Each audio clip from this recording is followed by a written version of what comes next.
Ustaz, saya ingin menjadi istri soleha yang istimewa. Apa saja yang tidak boleh saya lakukan terhadap suamiku? Banyak ya. Apa bapak-bapak? Jangan angkat suara. Kalau dipanggil bilang apa? Dalam.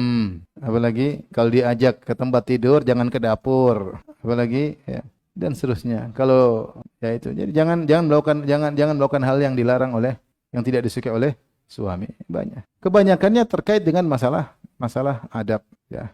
Tapi di sana ada larangan-larangan yang khusus yang Nabi sampaikan, seperti dia tidak boleh bersafar kecuali dengan izin apa? Suaminya. Seperti dia tidak boleh puasa sunnah kecuali dengan izin apa? Suaminya. Bayangkan tidak boleh puasa sunnah kecuali dengan siapa? Suaminya. Kalau suami bilang enggak, berarti dia melayani suaminya kan? Berarti melayani suaminya pahalanya besar, lebih dari kalau dia puasa sunnah. Paham enggak ibu-ibu? Saya ulang. Kalau Rasulullah melarang puasa sunnah kecuali dengan izin siapa?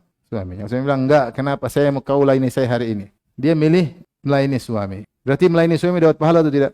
Lebih daripada kalau dia puasa apa? Sunnah. Ini harus dibenak ibu-ibu. Cari pahala dengan menyenangkan apa? Suami.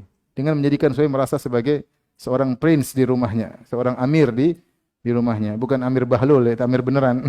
Kemudian tidak boleh memasukkan tamu kecuali dengan izinnya. Itu rumah-rumah suaminya. Siapapun enggak boleh masuk. Bahkan kerabatnya, kecuali kedua orang tuanya. Bahkan kerabatnya, adabnya minta izin sama suami. Kecuali dia tahu suaminya akan mengizinkan. Mas, ini ada kakak mau tidur di sini, adik mau bernginap di sini, ponakan mau nginap di sini, silakan. Kalau aduh nggak bisa, saya lagi nggak ada duit, nggak bisa ngayomi mereka, nggak boleh. Mas, ini gimana? Nggak boleh, nggak boleh. Jadi rumah milik apa? Suami. Dia tidak boleh masukkan teman yang suaminya nggak suka. Mas, Ummu Fulanah mau main, Ummu Fulan mau main ke rumah. Ummu siapa? Ummu ini. Ah, jangan. Mas nggak suka sama dia. Jangan masukkan ke rumah mas. Itu perempuan suka gibah, suka namimah, mulutnya ember, mulutnya kotor, mulutnya gayung, mulutnya semua. Jangan. Maka istrinya harus apa?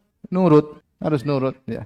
Itu di antara larangan-larangan yang jelas-jelas datang dari Nabi SAW, maka hendaknya diperhatikan. Ya. Tentunya tidak boleh berselingkuh, ya, karena Allah berfirman, "Fas-salihatu qanitatun hafidhatun lil ghaib."